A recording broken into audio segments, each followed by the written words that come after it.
Mirador, parole directe, l'interview vérité ou la fine bouche ébanie. Mirador, ici, la parole est directe. Bonjour à vous, monsieur Aliou Bari. Bonjour. Tout le plaisir de vous retrouver de nouveau sur ce plateau. Et merci de votre disponibilité habituelle. Première question, forcément, vous étiez hors du pays. Je crois savoir que vous avez été au Burkina, au Mali, mais aussi à Accra. Et comment aujourd'hui la CEDEAO regarde ces trois coups d'État qui sont intervenus à intervalles assez rapprochés dans la sous-région? Merci de votre invitation, c'est un plaisir partagé. C'est toujours un plaisir aussi de venir échanger sur la situation du pays. Mais, c'est avec inquiétude, anxiété que ces trois transitions sont regardées aujourd'hui, observées depuis Accra. Le problème qui s'oppose à la CEDEAO, c'est le même problème qui s'oppose aujourd'hui à l'Union européenne, qui s'oppose aux Nations Unies sur le visage du monde. C'est-à-dire, en fait, si vous prenez la CEDEAO, elle a été créée en 1975. Donc ça fait, je crois, 47 ans. Et depuis, elle ne s'est pas réformée pour épouser le changement géopolitique qui s'est opéré dans les 16 États, dans les 15 aujourd'hui.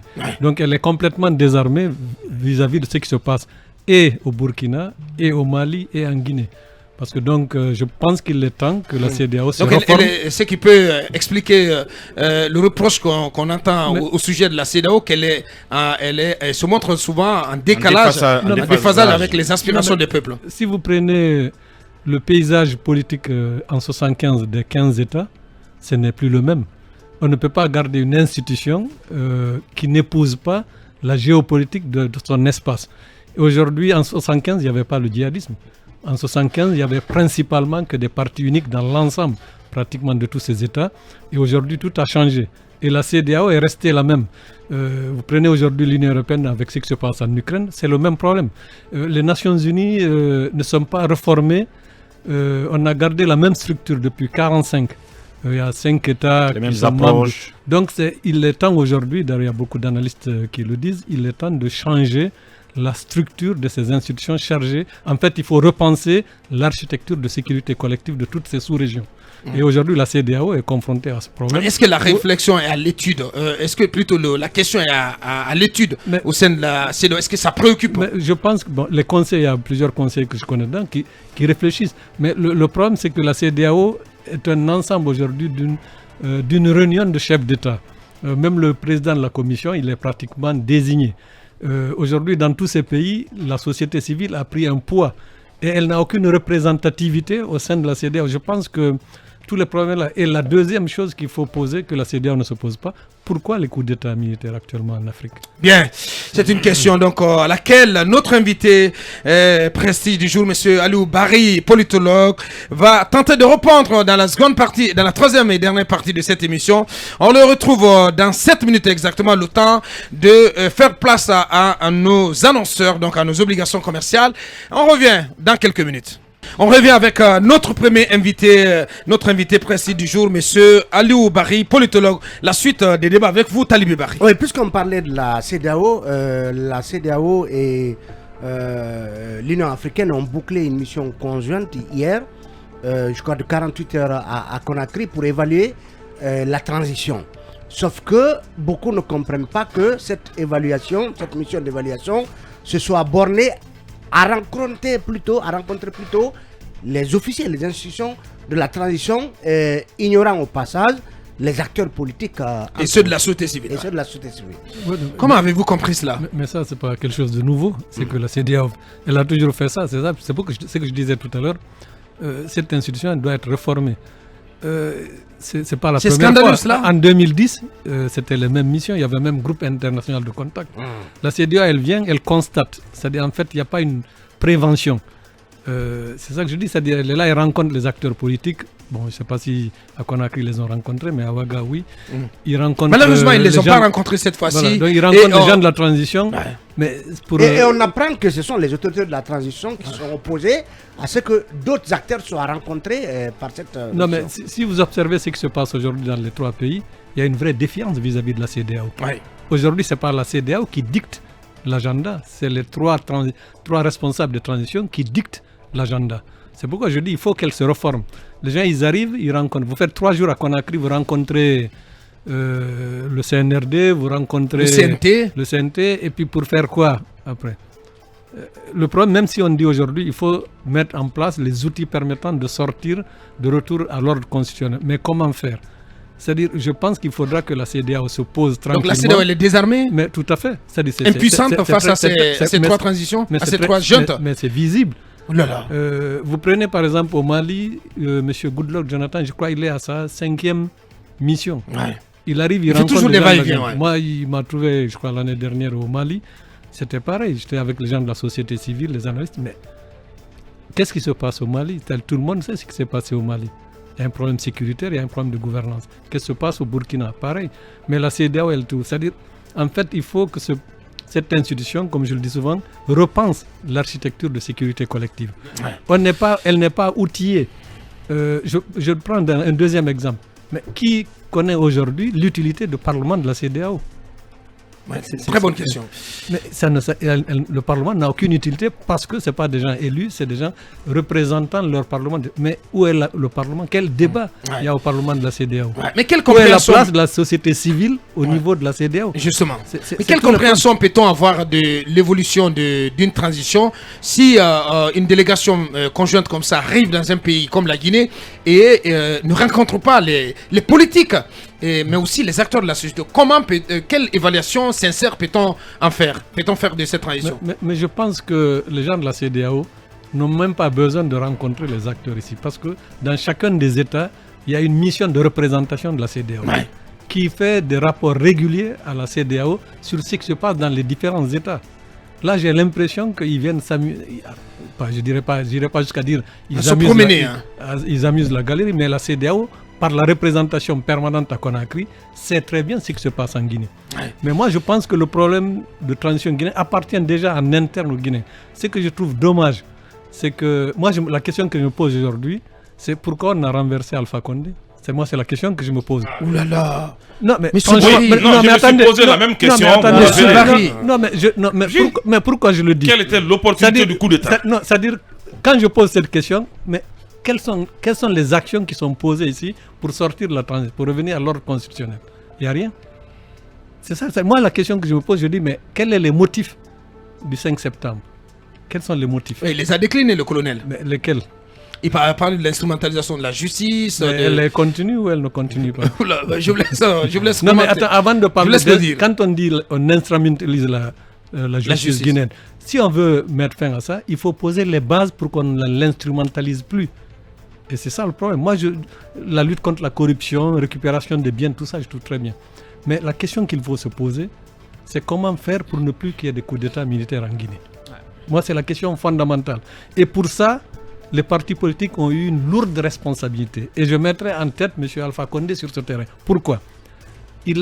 Quand il est arrivé en 2010, je pense qu'il aurait pris 10 ans pour consolider la démocratie. C'est-à-dire mettre en place, favoriser des institutions fortes, favoriser une constitution inviolable et favoriser la culture démocratique. Mais ce que je dis pour M. Condé Alpha, c'était valable pour M. Gbagbo en Côte d'Ivoire et Ibeka au Mali. C'est-à-dire on ne parle de démocratie dans ces pays que quand il y a des élections. Une fois que les élections sont passées, on ne parle plus de démocratie. Alors que la démocratie ne se résume pas uniquement à une élection. Quel est aujourd'hui le citoyen guinéen qui peut vous parler d'une constitution? Mais pourquoi vous dites que vous ne savez pas pourquoi il y a eu le coup d'État? Est-ce que c'est parce que l'agenda politique sur lequel devait reposer cette transition est carrément ignoré au profit d'actions comme la lutte contre la corruption, des décrets à longueur de soirée, etc. Est-ce que pour vous c'est parce qu'on ne s'attend pas? Regardez, par exemple, sur la corruption. Tout le monde a salué la mise en place de la CRIEF. Mais il faut la laisser travailler. Moi, je ne suis pas de ceux-là qui jettent les noms des gens en partie. J'ai horreur de la délation. Ça, c'est clair. Moi, tant que je n'ai pas de preuve qu'un tel... D'ailleurs, ici, il y a une émission dit, on parle de Dioma. Moi, je n'ai aucune preuve. Et puis, je suis citoyen. Ce qui m'intéresse, c'est que la justice joue son rôle. Mais pour qu'elle joue son rôle, on a mis en place une CRIEF. Laissez la CRIEF. Est-ce qu'on a besoin, par exemple, pour aller récupérer d'envoyer toute une troupe de gendarmes pour aller à un domicile? Il y a des trucs que je trouve impensables. C'est-à-dire, à partir du moment où on a dit que la justice est la boussole, il ne suffit pas de le dire. Il faut être concret. C'est-à-dire dans ce pays, dans tous ces pays d'Afrique, là, tant qu'on ne fera pas une séparation des 3 piliers, c'est-à-dire le législatif, l'exécutif et le judiciaire, regardez tout ce qui se passe. Les gens ne parlent aujourd'hui que de récupération. Allez, moi quand j'étais avec Maître Cheikh Sako à la justice, allez dans tous les tribunaux en Guinée, 80% des affaires sont liées au foncier. C'est lié au foncier. Et combien de Guinéens ici sont usurpés de leurs problèmes du foncier. Donc je pense qu'il est... en tout cas, moi je suis sur cette transition, je suis vraiment très très inquiet. Très inquiet. Parce que je ne sais pas où on va. Là c'est très grave. Vous n'avez aucune visibilité? Non, personnellement, non. Parce que moi, ce qui m'aurait intéressé, c'est qu'on profite de la transition pour pour arriver au retour à l'ordre constitutionnel avec des bases solides. C'est-à-dire, c'est pas uniquement mettre en place une constitution. Donc pour vous, le CNRD n'est pas sur la bonne voie? Mais d'abord, je ne sais même pas c'est quoi le CNRD. Si vous savez, vous pouvez me dire. Moi, il y a quelques noms. C'est ça le problème. On convoque des gens dans des camps militaires. C'est-à-dire, il faut qu'on sorte. On a vécu ça sous Dadis. C'est ce qui me navre, c'est qu'on recommence. Il faut qu'on rectifie le tir. C'est-à-dire, on recommence la même chose. Je me pose la question, quand est-ce que ce pays-là va sortir des problèmes de transition? C'est-à-dire, depuis des années, ça fait 5-6 mois, on est là, on parle d'autre chose. Et puis bon, il n'y a aucun espace pour les partis politiques. Je ne sais pas. Pas de cadre de dialogue. Personnellement, je ne sais pas où veut aller le CNRD. Bien, la suite avec vos cabinets. Monsieur Barry, je disais tout à l'heure que j'ai comme l'impression qu'il n'y a pas on ne connaît pas le projet politique du CNRD. Est-ce que vous pouvez booster son micro, je sais pas. Et que ceci est justement ce qui fait qu'aujourd'hui, le CNRD a du mal à déterminer une durée du mandat, de la transition plutôt. Est-ce que pour vous, ce postulat-là se vérifie? Oui, tout à fait. Par exemple, moi je fais partie de ça. Moi je ne suis pas très accroché au problème de durée de constitution, parce que je trouve que c'est un faux débat. C'est vrai qu'une transition longue est une mauvaise transition. Mais comme vous le dites bien, c'est qu'il n'y a pas de projet politique. En tout cas, moi, il est illisible. Parce que quand je dis qu'est-ce que veut le CNRD, pourquoi ils ont renversé Alpha? C'est parce qu'on lui reprochait, par exemple, de personnalisation du pouvoir, corruption et tout ça. Mais la lutte contre la corruption, il faut d'abord, et c'est vrai, lutter contre la corruption, mais il faut aussi asseoir les bases d'une vraie gouvernance. Mais je ne vois pas. Mais la question que je vous pose aujourd'hui, que veut, sur le plan politique, que veut le CNRD? Quel est leur projet durant la transition? Moi, je ne le vois pas. Ouais, vous continuez quand même. Je demandais aussi, est-ce que pour vous, il aurait suffi, par exemple, que le colonel Mamadi nous dise qu'il a renversé le pouvoir d'Alpha Condé parce qu'il n'a pas voulu accepter, il n'a pas voulu respecter la Constitution, notamment sur la question du respect de l'alternance. Est-ce que ceci aurait suffi pour dire nous avons pris le pouvoir pour cela, nous allons garantir une défense de la Constitution pour que plus jamais qu'on manipule la Constitution pour s'éterniser au pouvoir. Est-ce que pour vous ceci aurait servi à un seul projet politique, par exemple? Moi j'aurais applaudi des deux mains sur ce point, parce que effectivement, c'est pourquoi je m'interroge pourquoi ils ont renversé Alpha. Moi, je pense peut-être que parce que la crise politique qui a eu lieu en Guinée, c'est parce qu'il y a eu ce coup d'État constitutionnel. Mais les gens, ils arrivent au pouvoir, on ne parle plus de ça. On parle d'autre chose. Ça circule dans les réseaux sociaux, un chronogramme. Il y a un flou politique tel. C'est important qu'on vous entende là-dessus. Ce document qui circule depuis quelques jours, qui montre clairement un chronogramme qui va jusqu'à mi-juin, jusqu'à juin 2025. Et pendant ce temps, contrairement à ce qui est prévu dans la charte, la question du délai de la transition est renvoyée au CNT. Le CNT donc a été installé entre temps. Et au même moment, au Burkina, tout est clair. C'est dans le marbre de la charte, c'est 36 mois. Et le président, le colonel Damiba, il sera installé demain. Il va prêter serment demain comme président de la transition. Quel regard comparé, quel parallèle entre les deux situations sur la question du délai? Moi, je suis revenu de Ouaga très sceptique aussi. C'est vrai que tout le monde salue, parce que si vous lisez bien ce qui s'est passé à Ouaga, ils ont mis en place une commission technique d'intellectuels et de cadres. Les gens, dans leur résolution, ont proposé 30 mois. 30 mois, Ils ont réuni une sorte d'assise nationale qui, pendant quelques jours, ont fait une analyse et ils ont proposé 36 mois. Mais si vous lisez les résolutions, les missions essentielles de la transition au Burkina, c'est lutte contre le terrorisme. sauvegarder l'intégrité du territoire et lutter contre la corruption. La question que beaucoup d'analystes se posent aujourd'hui, comment une équipe de transition peut arriver à bout de ces 3 missions. Le visage du terrorisme a changé complètement dans la sous-région. Ouais. Ce n'est plus... avant, il y avait par exemple Al-Qaïda et tout, mais il y a aussi aujourd'hui des zones complètement au Mali qui ne sont plus gouvernées par l'État malien. Et le Burkina est atteint du même. Est-ce que le Burkina seul, au cours d'une transition, peut venir à bout du terrorisme? Je m'interroge.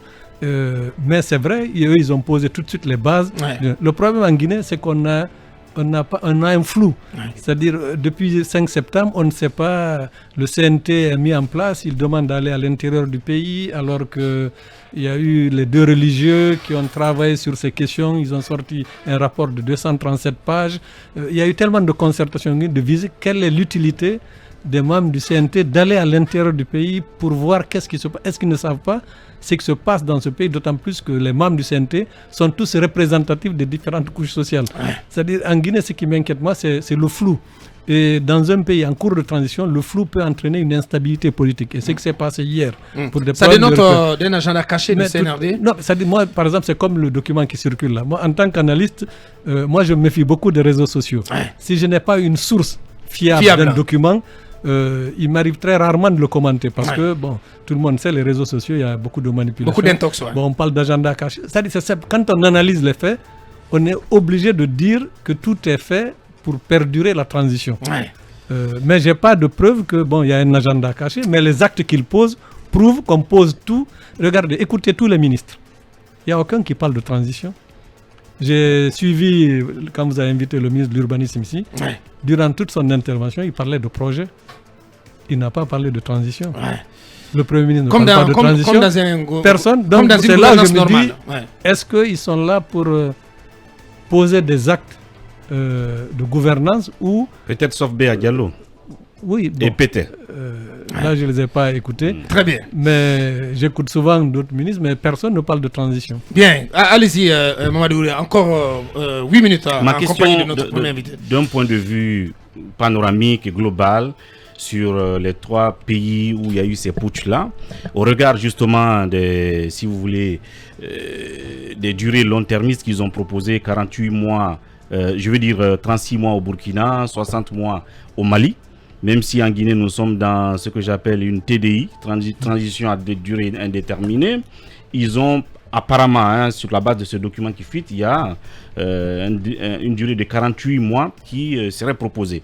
Les marges de manœuvre de la CEDEAO, de votre point de vue, pour raccourcir justement ces durées-là. Parce qu'au Mali, on a l'impression que c'est acté, on veut forcément qu'il y ait une transition de 5 ans. Au Burkina, là, c'est 3 ans. Et en Guinée, si ce document arrive à être avéré, c'est 4 ans. Est-ce que, comme vous parliez justement de la capacité de la CEDEAO, est-ce qu'elle serait capable de ramener ces différents agendas à un agenda standard de 1 an ou de 18 mois, par exemple? Non, alors, le problème de ces 3 transitions, je pense, seront beaucoup moins liés à la réaction de la CEDEAO.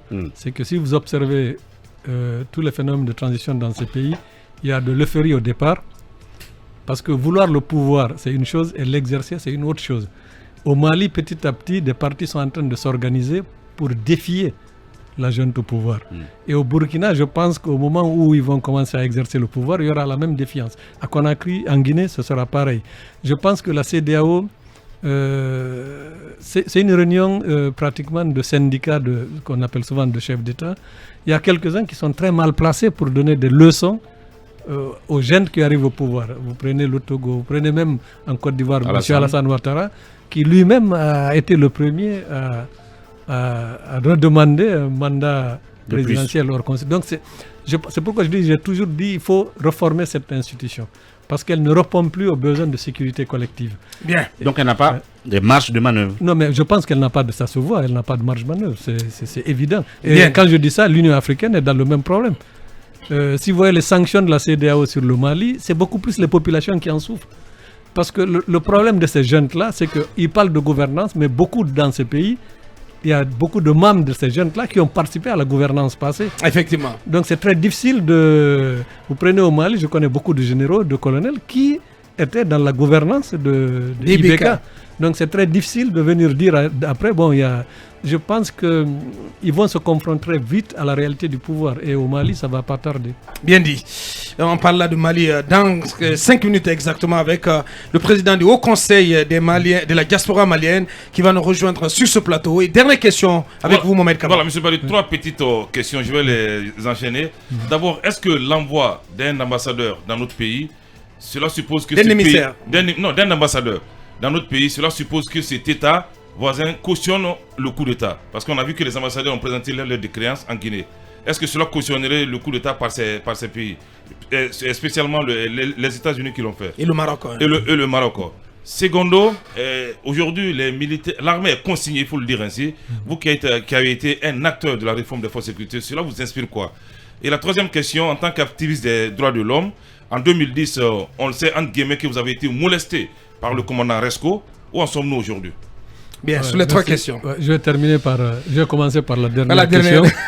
Justement, nous, on est victime des problèmes de la justice guinéenne, c'est-à-dire ce procès depuis 2010. Il y a eu beaucoup d'auditions, beaucoup d'audiences, mais apparemment, au moment même où on était en plein procès, je ne donnerai pas de nom, le juge même qui s'occupait de notre dossier démarchait l'ambassade de France pour obtenir un visa pour M. Resco pour aller en France. C'est pour vous dire combien de fois la justice guinéenne, ça je n'invente rien, le procureur de Dixine a dit publiquement ici devant le colonel Doumbouya que c'est Alpha qui les obligeait de ne pas être indépendants. Ouais. Donc on est victime du problème de la lenteur de la justice et du fait que la justice n'est pas indépendante. Ouais. La consignation de l'armée. La consignation de l'armée, moi j'ai vu ça sur le fait, je pense que la junte a voulu éviter de mettre des militaires dans la rue au moment où il y a des manifestations pour ne pas qu'il y ait une confusion. Je pense qu'ils ont tiré les leçons. Ça, c'est ma lecture. Je ne pense pas qu'on les a consignés parce qu'il y a des velléités de rébellion au sein des armées. Je pense que c'est pour éviter qu'on dise que des militaires ont participé à la répression. On a confié le maintien de l'ordre, ce qui est d'ailleurs tout à fait normal, et c'est les missions de la gendarmerie, le maintien de l'ordre à la gendarmerie. La première question sur l'envoi des ambassadeurs. Si vous regardez même ce qui se passe en Ukraine, malgré qu'il y a le conflit, il y a des pourparlers, il y a des négociations. C'est-à-dire qu'on ne peut pas, parce qu'il y a un coup d'État dans un pays, mettre le pays en disant en embargo.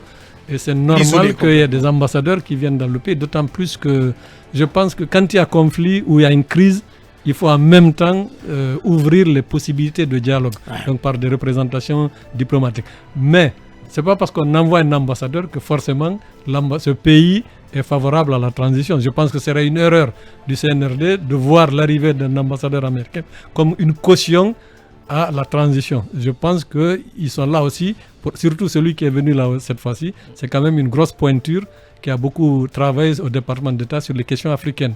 Donc c'est des gens qui sont là, qui font le relais à leur pays respectif sur ce qui se passe dans le pays. Donc la Guinée peut en faire autant en envoyant des ambassadeurs? Mais bien sûr. Non, mais ce sont des chargés d'affaires, Mohamed. Je pense que la prochaine étape, il y aura des nominations d'ambassadeurs. Je pense. Ouais, donc c'est faisable.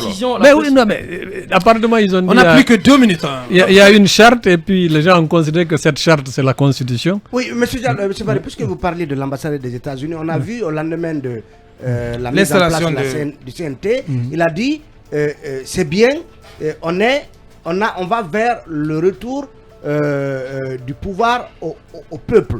Et le défi c'est de le faire en 2022. Est-ce que ça sous-entend que pour les États-Unis, la transition ne doit pas dépasser 2020? Non, mais ça, je peux vous dire, c'est-à-dire que les gens ils ne lisent pas. C'est qu'il a été très clair, l'ambassadeur des États-Unis. Je pense que c'est une erreur du CNRD de croire que la présence de l'ambassadeur, c'est une caution à la transition. Les États-Unis souhaitent une transition rapide. Ça, ils ne l'ont pas caché. Et je pense qu'ils ne vont pas démordre de ce problème-là. Le problème, c'est qu'en France, actuellement, il y a l'élection présidentielle.